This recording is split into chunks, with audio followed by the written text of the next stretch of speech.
Martyn's first article of his experience of finding Asian hornets attacking his bees in his apiary has been responsible for many beekeepers' attention being focused. I don't know about you, but I was certainly touched by the isolation he experienced and the responsibility that he felt. And I'm internally grateful for his vigilance and perseverance, which has hopefully helped to delay the establishment of Asian hornets in the UK.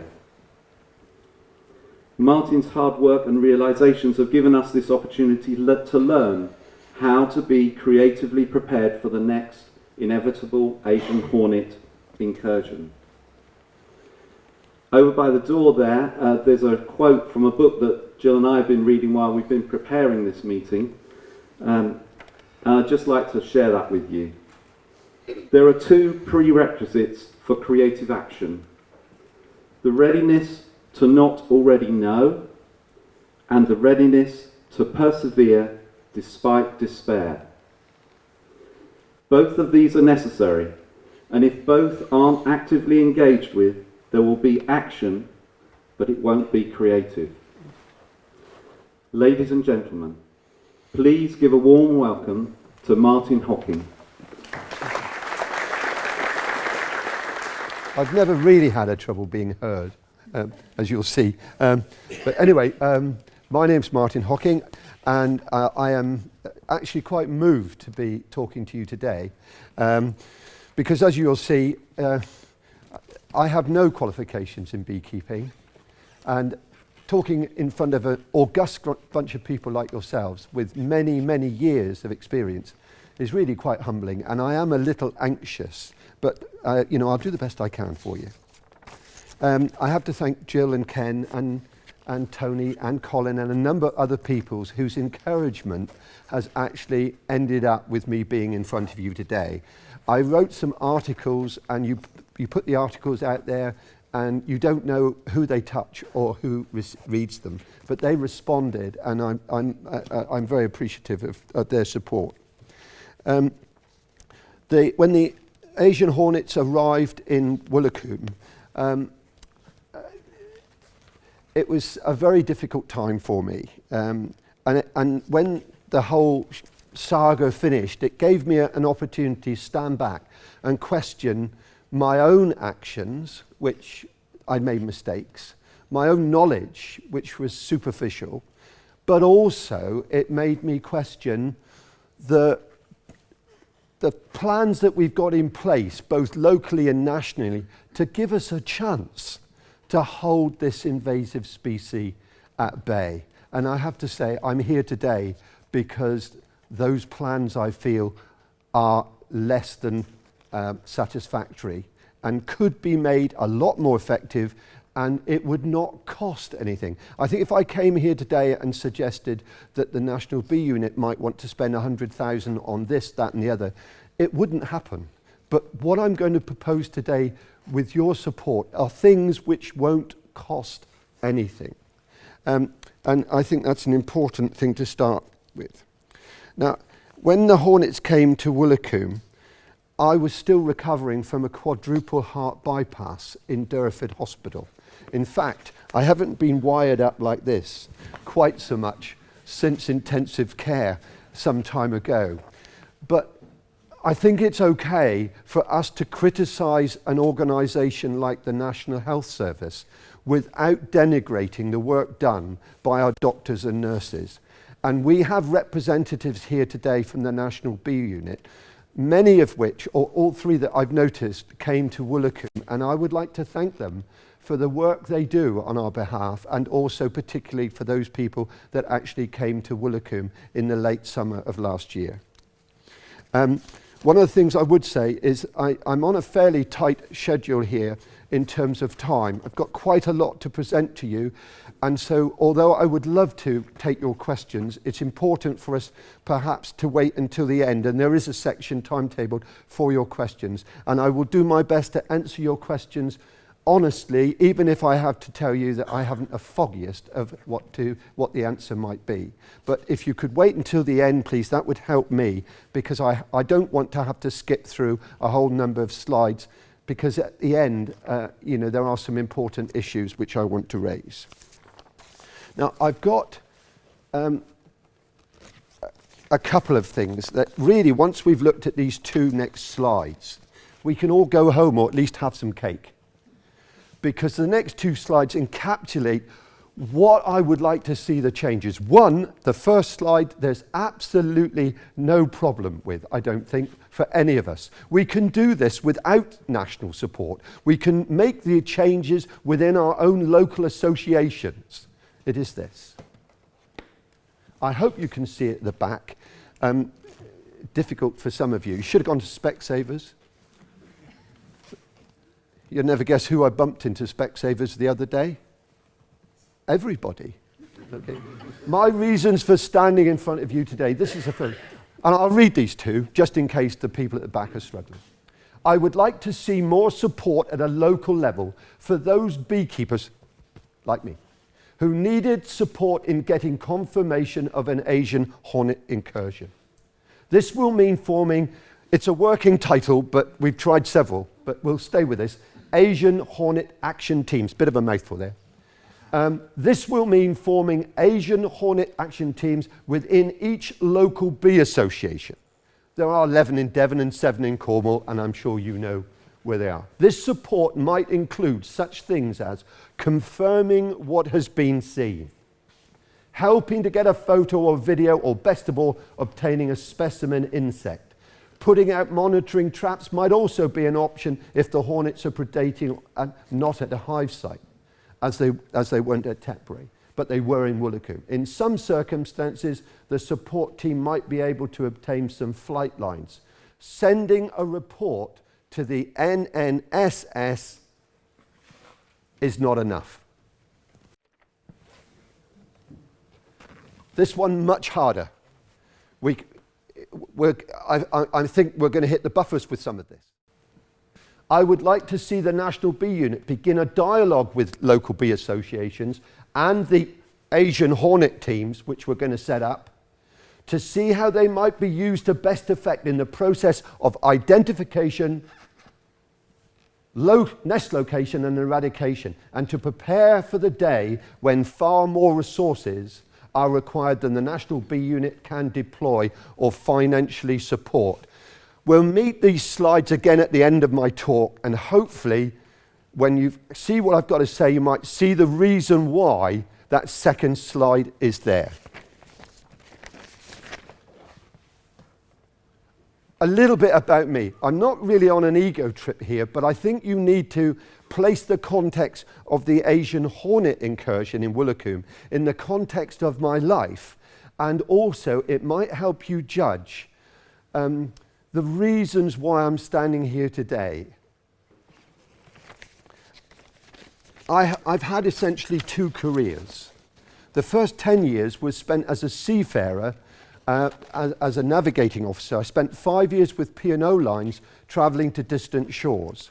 The next 5 were spent with an organisation called Trinity House that look after our buoyage and navigation marks around the coast of UK. My time with Trinity House predated the use of widespread use of helicopters. So I came from the last generation that put men in gear on rock towers around the coast of UK by hoisting them on wires out of small wooden boats in and amongst the rocks, in conditions which many of you would find very challenging. The next 30 years has been spent in a much more dangerous environment because I've been a teacher, okay? And a teacher in an 11 to 18 comprehensive school where I specialised in teaching physics and mathematics. I've been beekeeping for 6 years, but my interest goes back all my adult life. I've got a picture of you very briefly of when I was in my 20s and I had to get a swarm out of a flat roof. So nothing's changed, as you can see. Okay. I didn't have any protective clothing. I got a pair of tights for my wife, reluctantly, and her sun hat. I should point out, ladies and gents, that I'm not in the habit of wearing my wife's tights, particularly over my head. But that was my first experience of beekeeping when I was in my early 20s. Now, whilst I've been loved by my family, and I've been very lucky to have great friendship with my friends and teaching colleagues, and also in rugby teams and lifeboat crews, I have never had or sought any fame or fortune beyond those narrow, small boundaries. Until the Hornets came. Then life changed. Some of you may have seen me somewhat scarily hoisted to the Spotlight Southwest, and I knew I made the big time. I knew I made the big time because my piece came on before Theresa May, the Prime Minister, and a stabbing in Truro. A few weeks after that, I did a small bit on the One Show. Unfortunately, I didn't get to sit on the couch. And then sometime after that, there was an article in the Times newspaper on page 22. And so I went from this obscurity to being launched onto a national stage. As I said, I'm very happy to be in front of you today, but it wasn't part of my bucket list when I was in Derriford Hospital a few months ago. Okay, and so to my talk.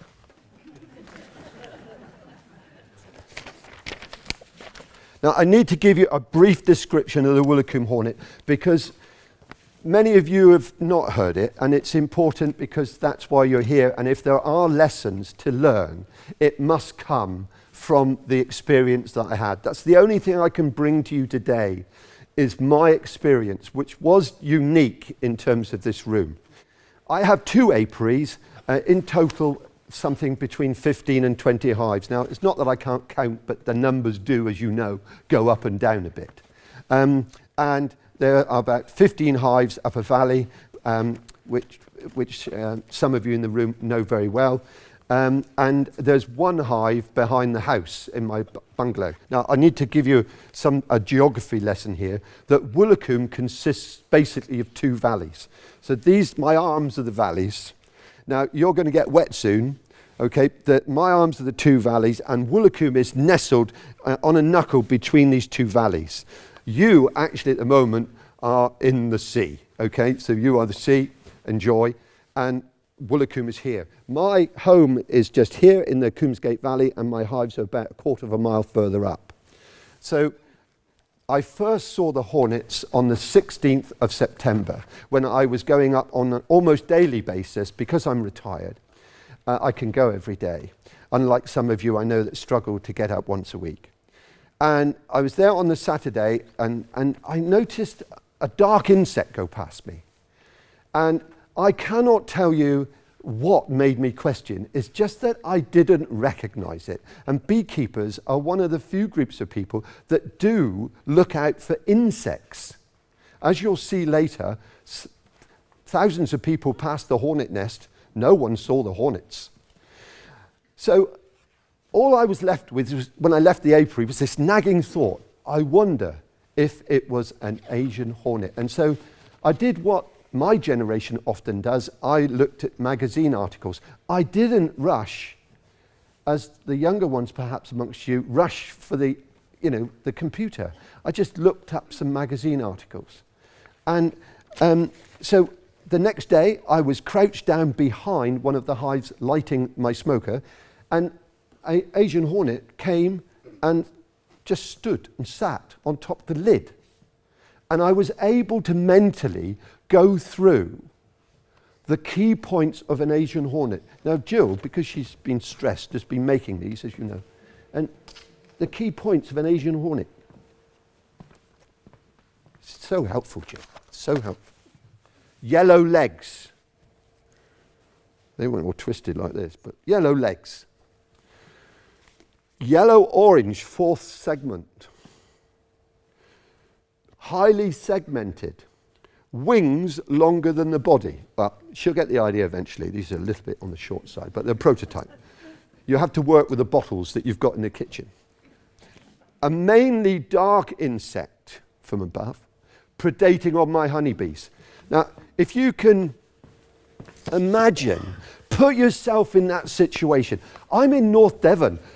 The furthest away that you could get in Devon from the south coast, where we got some early warnings, hives on the south coast because these hornets may fly across the channel. So south coast, more probable than where I lived. I thought, it can't be. And actually, this sense of dread as I went through those 5 checks, I wasn't worried at that stage about my bees or the environment. I was just worried about me. I was worried that I would not be believed because I was on the north coast of Devon. Why Woolacombe? Why me? Why my bees? None of those I couldn't answer. It didn't help when I went back and saw my wife, and I said, Sally, I said, I think I've got Asian Hornets up in the apiary. And she said, Martyn, don't be so bloody daft. But I knew I knew what I'd seen. So I emailed to NSSS saying, I've been a beekeeper for 6 years and I'm 99% certain that I have got Asian Hornets in my beehive. And I had this report from the next day. Thank you for your report. However, it is unlikely that your observation was of an Asian Hornet, as very few confirmed sighting has been made this year. I didn't know what to do. I thought of replying back and said, have you been talking to my wife? Or I am very, or have you, I am sorry to trouble you with my complete ineptitude, and I will go back to playing with my smoker. I didn't know what to do. So I decided, and to be fair, it went on. It gave me some websites to go and look at, and it said, we need more evidence. We need a picture or a specimen.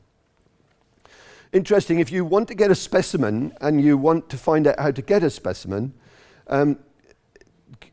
try going on BeeBase and find out how you get a specimen. You might have better luck than me because it's actually on a privilege level of seasonal bee inspectors. It's not for you and me, beekeepers. Okay, so that was a bit of a shock, really. And so I then started to try and get some evidence. Now, because I attended an Asian Hornet talk some months before, what you come away with from a talk like this are just little snippets. I just hope that when you go home in about 3 or 4 months' time, that you don't remember that I just wear my wife's tights over my head. You know, I'm hoping there will be other things as well you remember. But what I remembered from the talk was that Asian Hornets are very aggressive and they can spit blinding venom into your eyes even through your mask or your gauze. So I thought, well, I'm not going to go near these things. I will get a picture.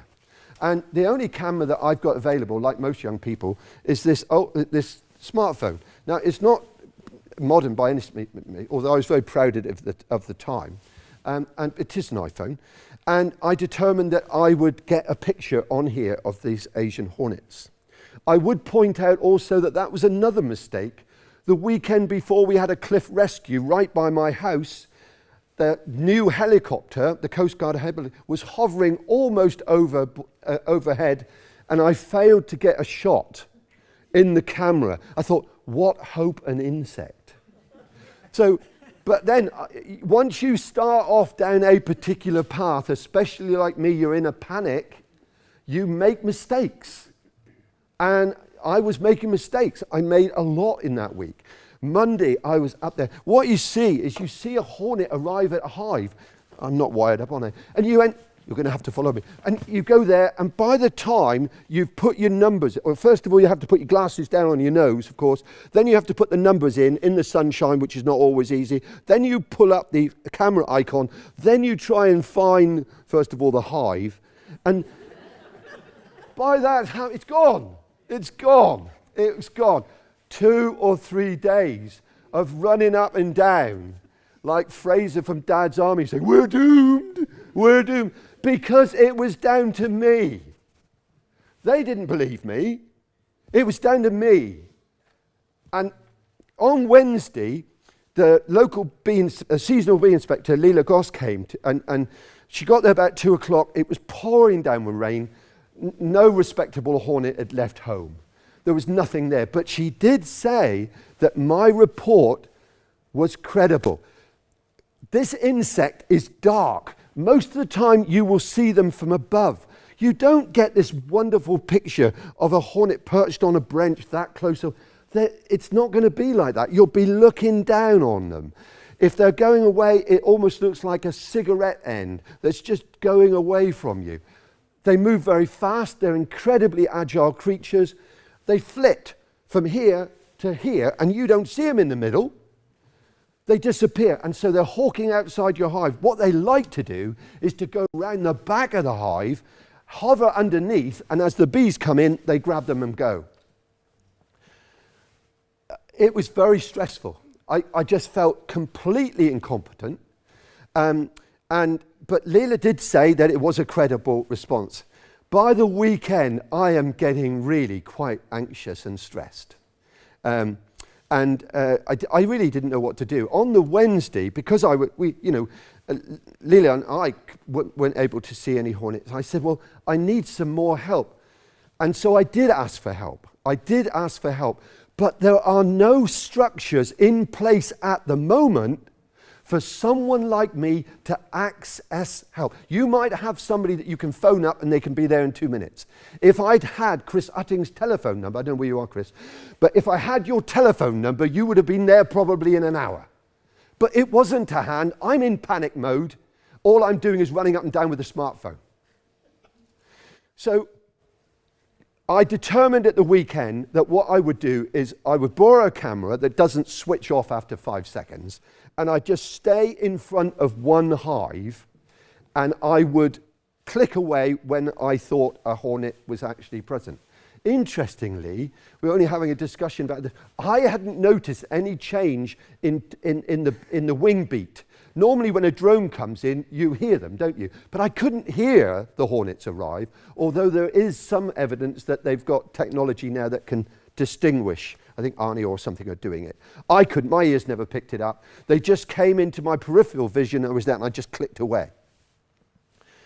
So when I got these pictures home, I was enormously relieved, because now I might be believed. By then, my wife had already, turned around and told the shanty band that I'm in that nobody believes me. Well, that's all the Devon boys up there need to pull the leg of a Cornishman, is to know that someone's turned around to say that they're an idiot, basically. So I got some pictures, and I've got some pictures of the ones that went to the NNSS, and here they are. Obviously, this is zoomed in a bit. Now, you can see how disappointing Jill's model is now at this stage. Okay. But here we go. But notice the real, oops, sorry, that won't help. The real characteristics of this Asian hornet are there. Once you've seen them, you will never, ever need an identification sheet again, because they're like nothing I've ever seen. Notice, please, I'm sorry I'm going to have to move, Clive, but yellow legs. I'm sorry, it's been zoomed in, that's why it's important. Yellow fourth segment. I'll show you the segmentation in a minute. Largely dark. Actually, they're like teddy bears. They're furry teddy bears. I never felt like hugging them because I was too busy hitting them with rackets, but I mean, they love. Notice also the reaction of the other bees. As those hornets come in, the bees know they're there and they are terrified. The bees were very on edge in those weeks, in the apiary. Normally it's a really peaceful place. I go there for a bit of peace. And it's a peaceful place, but it wasn't peaceful when the hornets were there. This is a hornet. This hornet is actually taking that bee in the air. They're hawking outside, and it's actually taking that bee in the air, and you can see how they do it. Very long legs that they grab it with. Notice highly segmented body, which distinguish it from many bumblebees. Wings longer than the body. We'll see that slightly better in a minute. Once you've seen them, you will never forget them. This is another one here, which is actually taking a bee on the landing board. I'll zoom in on because we've got some features there. Notice, Jill, if you wouldn't mind, the length of the wings. Yeah. This bee, I think it's still survived. I think it's still up in the apiary. Because something happened there that is innate within our bees, even though they've never met because something happened. It was some sort of distress pheromone that this bee sent out because other bees nearby all pounced on it. And it almost immediately let go. And I believe that's the behavior in Asia that allows honeybees to compete or survive in some sort of supported way with the Asian hornet. So having got the evidence, I sent the report or the pictures into NNSS. And I got this reply the next day. I have to say they're very, very quick at replying. Thank you for your further support. Report. Thank you for that. Further report. The NBU will be dealing with this from now on. Now, this needs questioning on several levels. Because I went from suddenly being the only person up in the apiary trying to get evidence to actually being saying the National Bee will be dealing with it from now. You go back to your shed. You know, you're not needed. And that was the message that I got at the time. It was only subsequently that this has been confirmed with alarming accuracy. And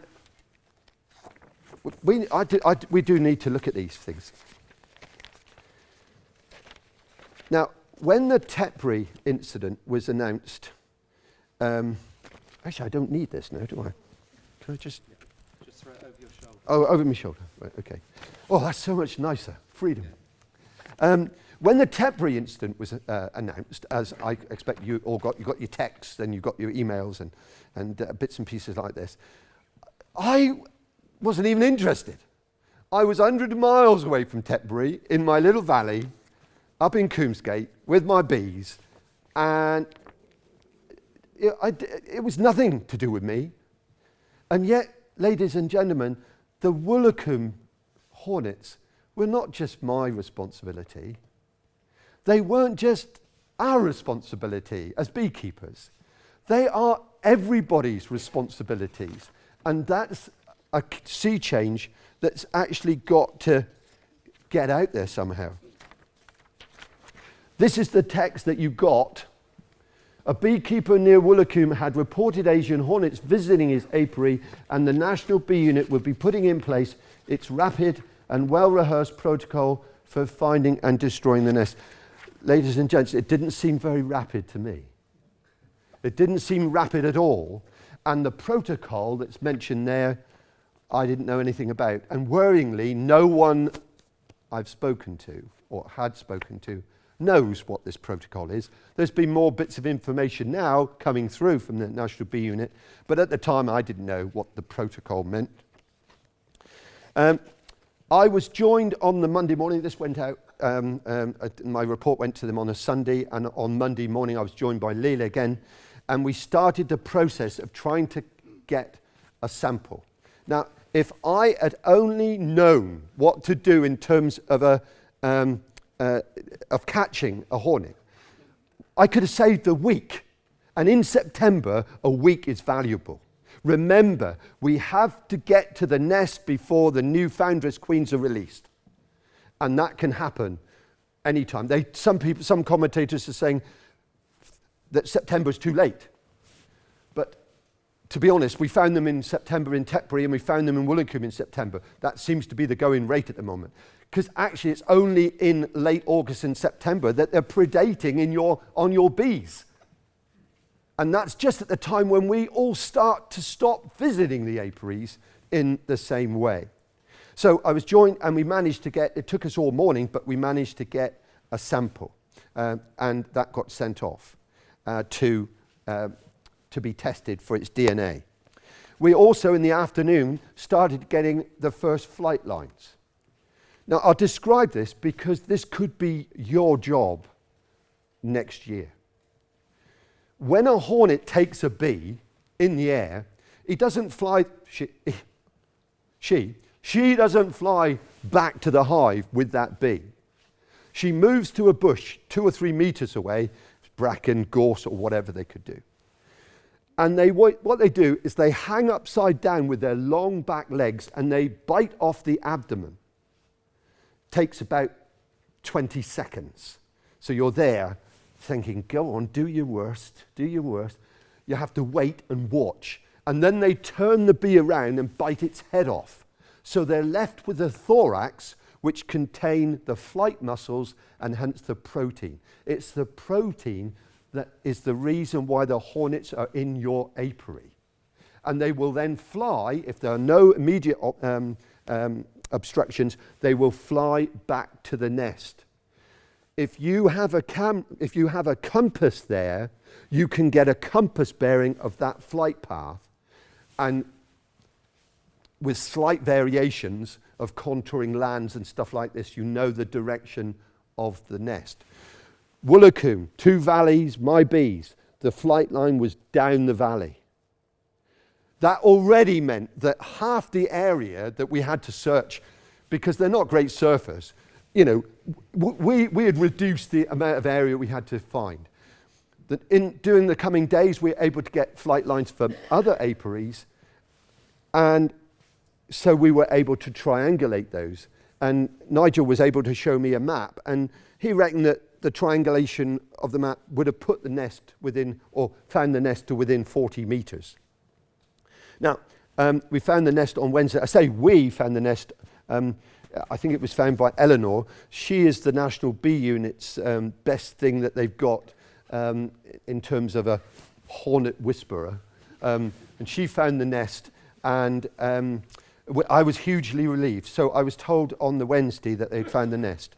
Somewhat bizarrely, I couldn't be told where it was because I'm just a beekeeper. I wasn't part of the team.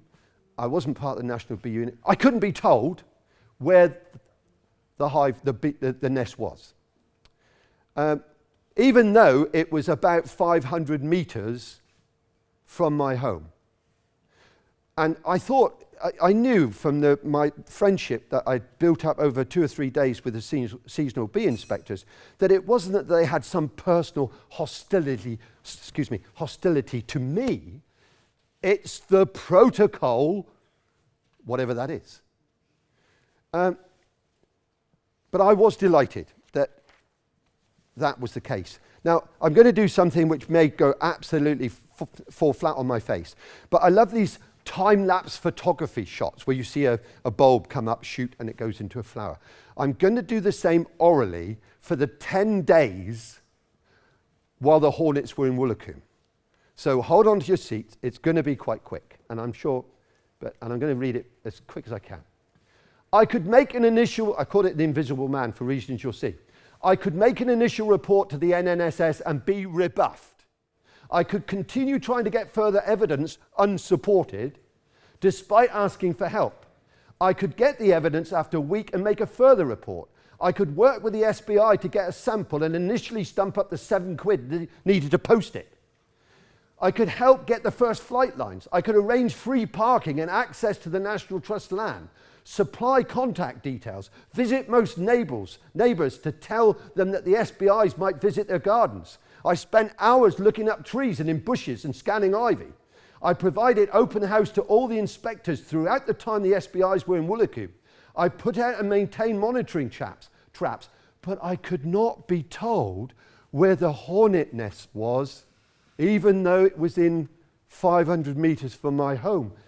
5 months after the dust has settled, I've never received any acknowledgement or thanks for the part that I played in the event and have been airbrushed out of the official reports. That's another reason why I'm here today, because I don't want any of you to experience that. There ought to be a different system. Now, it's not about, oh, poor me, because some good has come out of this. I'm not looking for thanks. What may be of much greater lasting benefit is that experience has led me to research not just the Asian Hornet, but what this protocol is and how we are incorporated into it. Now, just to lighten things up a bit, my God, we need that, don't we?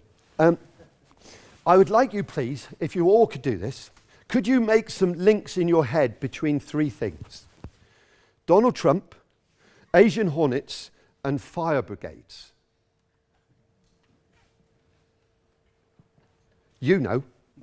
Any ideas? Could you do that? No. Okay, well, here's a little missive. Just before Christmas, I was visiting my family in Cornwall, and my nephew had flown in from Vietnam, and from Hanoi, where he's a teacher with the British Council.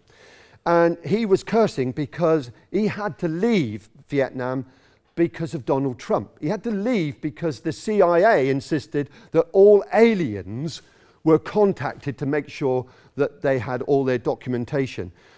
Who in their right mind would think that anybody would wish to assassinate a president of the United States of America? But that's aside. And anyway, he didn't have the correct paperwork. He said it wasn't his fault, and he wouldn't pay a bribe of about £400, so he was shunted back to London and finished. And I had some samples in a jar of my Asian Hornets, and he said, oh yeah, I said, they're the ones that we've got in Hanoi. He said, and he said, I said, are they common? He said, oh yeah, they're all over the place. He said, and the local fire brigade are actually used to blast them out of treetops. So just think about that in a minute. I mean, at the minute, we're poisoning them. In France, they're poisoning them by the 1,000, leaving that poison in there for birds and other insects. The RSPB are very concerned about that policy, but maybe getting a fire brigade out there to blast them out of the tree might be just what we're looking for. Nigel, you need to look into that. It might be a cheap option.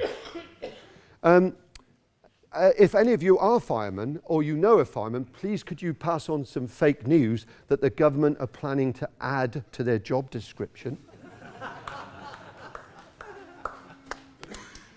Why was I not believed? Because that's an important issue, isn't it? You want to know, when you make a report, will you not be believed? Well, let's have a look at these figures. 2016, 2,700 reports logged with the NNSSS. Only one of them was the Tepri incident. Last year, 4,500 reports of Asian Hornets. One of them was mine. In 2008, God knows how many there'll be. Especially now, we've got the new iPhone app. I say we, my phone's too old. I can't update it to actually log that, to actually download it. But there's an app out now. You can press a few buttons and you can say, Asian Hornet in Ivy Bush in Harberton. So that's likely to get bigger. My nightmare, and I have had nightmares about this, is that if one of these, I was one of these, and I was told, mistake, highly unlikely, or unlikely, and it turned out to be an actual incursion, how many of these 4,500 reports could have actually been real? Did anybody go and visit that ivy bush? Whatever. I don't know, is the answer. So is the reporting system working? Now, I spent 30 years in education, and part of my assessment every year was my pass rate in physics. My pass rate. Now, we can do the math, as they say. One correct report in 4,500. It's a pretty poor pass rate. Now I am surprised that Mr. Gove has not intervened on this department, because Mr. Gove was a stickler for pass rates. In fact, he was my boss in education for 3 years, and he was very interested in my pass rate. Do you know, Mr. Gove was responsible, when he was education minister, for abolishing coursework in children's examinations. Did the man not realise how much parents learned by doing their children's coursework? So why so low? I can understand from the National Bee Unit's point of view, it's a real headache, because the majority, allegedly, of false reports going into the NNSS have been from beekeepers. So it must frustrate them hugely when they are getting all these reports, so many that they can't actually action because we as beekeepers are getting it wrong. And I would love to be able to talk about that very briefly. It doesn't help when the Western Morning News or the North Devon Journal publishes pictures that they say are Asian hornets when in fact they're European hornets. Or for that matter, Bug Life saying they've got an Asian hornet when in fact it's a Japanese hornet. All these things don't help. But it doesn't help also a reliance to say, have a look at the information sheets and the identification, which I'm sure that Nigel's brought for you all to have and to take home today. Anyway, very briefly, when I was about 9 years of age, I had a very special Christmas present because I got the must-have present for Christmas in 1960. It wasn't a Cabbage Patch doll, as came later, and I didn't get one of those anyway. It was a pen that worked upside down. It was one of these pens. It had a little pump in there. That it was a byproduct of the space age technology, like Teflon. I was so delighted with my pen that I could write upside down. I was disappointed subsequently to find that the Russians had already produced something which they called a pencil. And it got me thinking, if we search for the high-tech solution, another app on the phone, we might be actually going down the route of creating a pen, a Papermate pen, rather than a pencil. So I have evolved my own Russian state-of-the-art iPhone app. Oh, it's here. And I'm going to call it the Lid. Now, this lid is like no other lid you've ever seen, mainly because I made it, and like most things, it's falling to pieces. Sorry, Hornet. Squashed a hornet. Sorry, Jill. Okay. This lid is important because this lid has got that. Inside this lid, inside this lid, it's got all the information sheets that you will find on BeeBase. It can have some other information as well. I've put my other pictures in there. Guys, I don't need pictures of Asian hornets. I see Asian hornets in my sleep. But you might.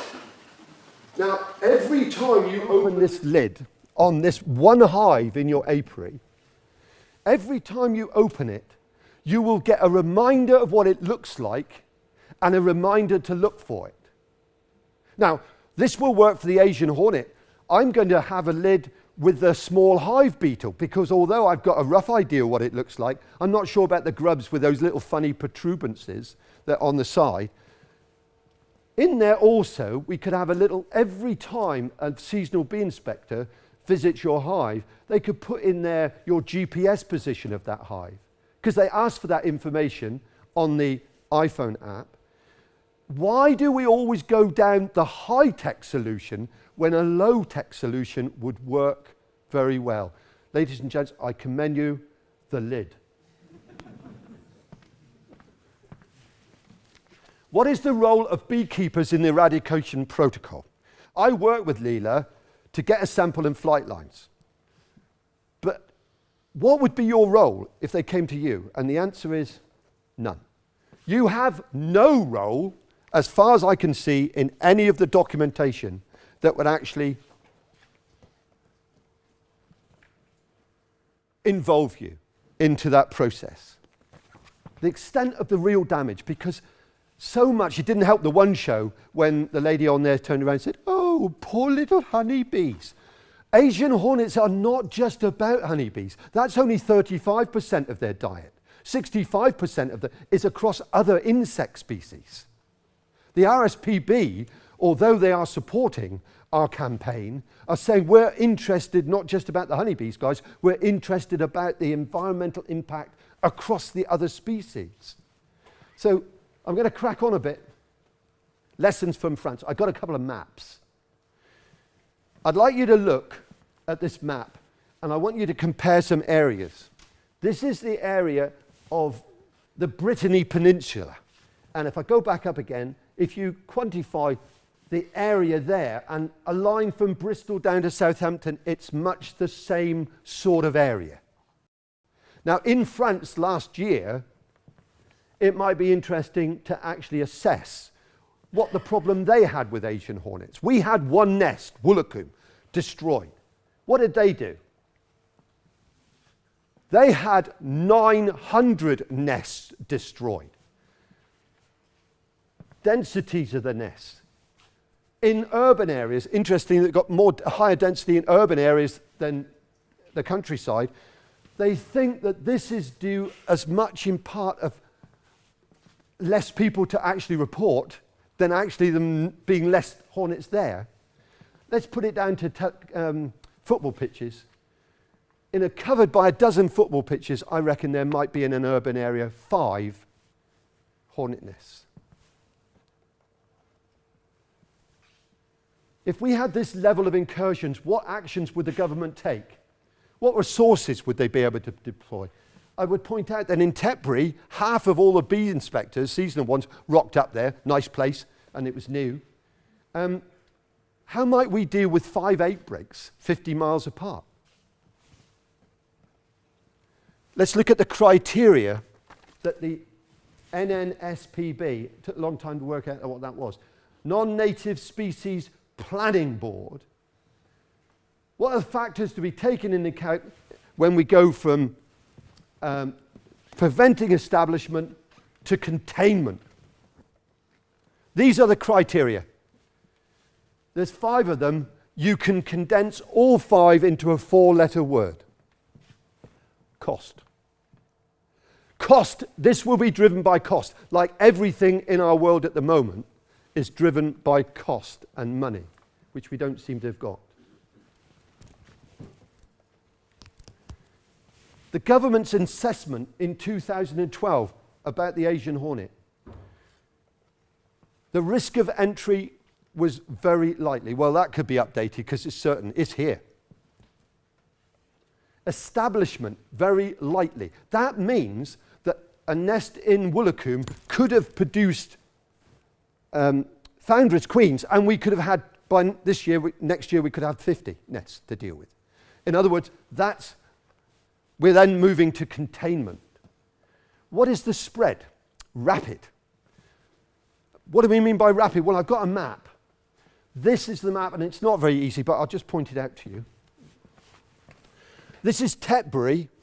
They've put a radius in for 1 year's expansion of the Asian hornet from that one colony. And you will see, if you take the radius, it's almost down to the south coast. There's Bournemouth just down here. So in 1 year, it could spread that far. Our bees are in trouble. I take no joy in these boxes, and most of these figures you know already, but it's perhaps worth putting out. Bees are in trouble anyway. But talk about the cost of getting rid of them. There's a cost if we don't. Let's look at a few comments. Robert Hogg, he's the Jersey entomologist that found the Jersey infestation, has been working there, and he would have liked to have been here. He's given us some information. The number of nests found low down, increasing. Woolacombe's nest was found in an escalonia hedge, only this high off the ground. There are anecdotal reports from France. They're losing 50% of beehives every year. Remember, in France, they're mainly bee farmers, so they're going out of business. And these are my words.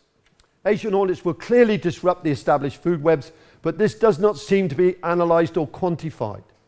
Because of the rapid spread of hornets, it must be hard to analyse an environment prior to the arrival of the hornets. We could possibly do it here. Bees and pollinators are under threat. If we didn't know it, we know it now. So, are the planning structures getting through? Recent survey by beekeepers were asked what their main concerns were. They came up with those 4 and others, but these were the 4 that I think we would have all said in this room.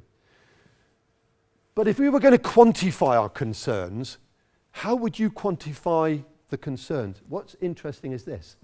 The Asian hornets had similar concerns for Varroa.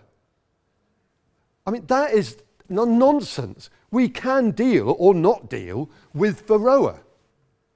This is much bigger than that. And I kept thinking, well, why? Why does the public and beekeepers rate the Asian hornet concern so little? I've given this some thought. These are my words. Beekeepers are not involved in the protocol beyond reporting sightings. Up until a year ago, hornets hadn't arrived. Beekeepers had a lack of concern. That's me. We relied on the publicity from DEFRA, APA, MBU. I would sum this up as unreasonably positive, but you make a judgment yourself, please. This is one comment. This includes comprehensive monitoring and teams ready to destroy any confirmed nests. Next comment. Nicola Spence, I've never met her and I don't know her, but she doesn't need to use very many keys on her keyboard.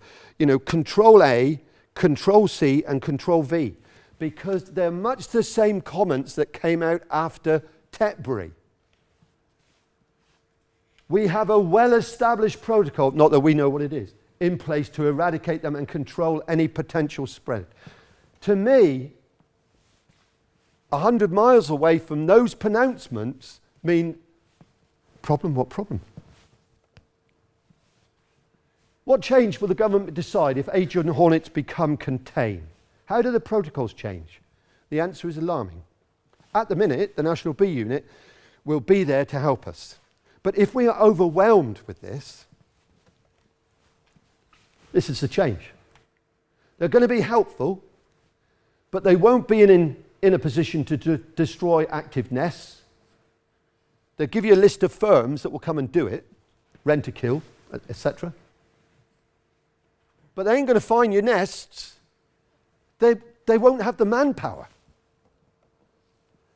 This is unfair. And I say it's unfair to you beekeepers because of the following thing.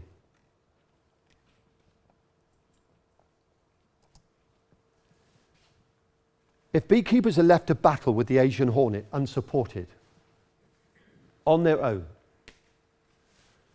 at the minute they've not had any training. You have not had the experience that I have had in getting a sample and getting flight lines. Now, despite what Mother said, I am nothing special. You can all do it. It's not something that is so difficult. If you can find a queen, then you are well ahead on that process of being able to track hornet queens. If we should be using this period, this phony war, where we've got rid of this hornet on a year-by-year basis, to involve ourselves. I return to my objectives again, which I had on the screen earlier. I want support groups in place. I'm sure that in Devon we will have them in this year with Tony's help. And this was the tough one. I want the National Bee Unit to start a dialogue with us to see how we can be incorporated, because we're going to have to do it in the end. We will have to do this in the end, as they are doing it in Jersey at this moment.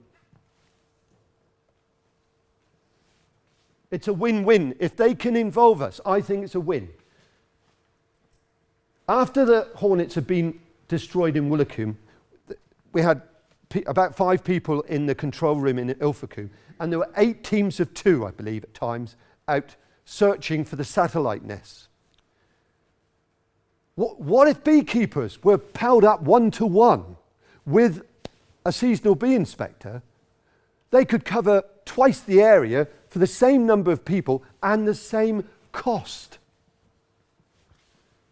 Another positive aspect is that local beekeepers will start to acquire those key skills. Because when preventing establishment morphs into containments, it'll be down to us. I don't know what reason they might say that we can't work with beekeepers, although I have already done it. We see the police involving the public searching for missing children. But we can't be allowed as beekeepers to search for an insect. We hear the government are going to use volunteers at ports and airports. I heard this just at the turn of the year. But we need to be incorporated in their work. And this is my last slide virtually.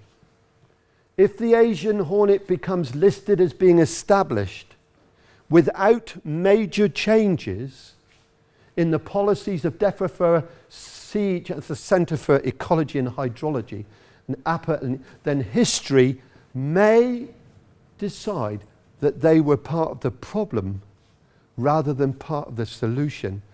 And I take no pleasure in saying that. When I was teaching, I always tried at the end of a lesson to get back to where I started. And I started with a quote from Casablanca, ladies and gents, and I will get back to it now. I would like you to, again, thank you from the bottom of my heart for listening to me today. I'm sure a lot of this has been quite difficult and challenging for you, but I rest my case. I'm very happy to take your questions.